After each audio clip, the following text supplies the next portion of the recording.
If you take polls, okay, you have more than one poll a week ago, okay? 7%, 9%, and 9% favored by me. If you look up here, you've got a 15% or 13% the other way. These numbers don't happen in elections. They don't, you guys. These are the power of numbers. Now, the day of voters that were supposed to come in, as they came in, I started gaining. And then all of a sudden, and this is coming in from Edison Research, these polls are coming in, everything goes through Edison Research in New Jersey. All of a sudden, 36,000 votes came in and 6,000 for me. That's a deviation that doesn't make sense. That's all I'm saying. We're just going to check all that. And we've had people looking at this election and other elections across the country. Every election across this country, we've had people watching. And I'm not saying that anything's happened, but there's numbers that don't add up, and that's what we're going to look at.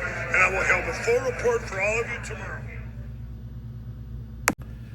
That, of course, was the My Pillow guy, Mike Lindell, being interviewed after losing his primary in Minnesota to become the Republican nominee for the governor's race there this November. He's saying that things don't add up with the numbers, that the polling all showed him winning, and now on election day, he's losing by 13 points. So he's not conceding the race, or at least I don't believe he's conceded the race as of the time I'm making this video. First, of course Mike Lindell is not going to concede his race.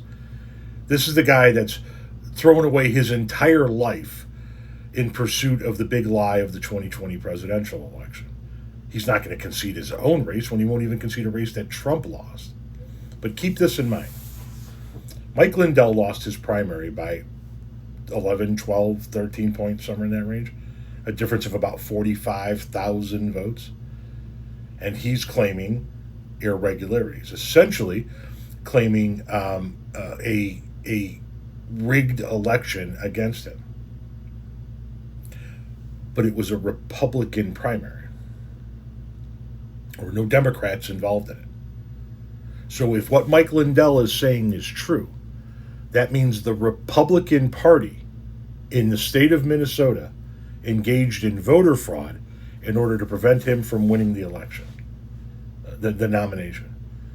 If there is voter fraud to be found in the Republican primary, then it would be Republican voter fraud.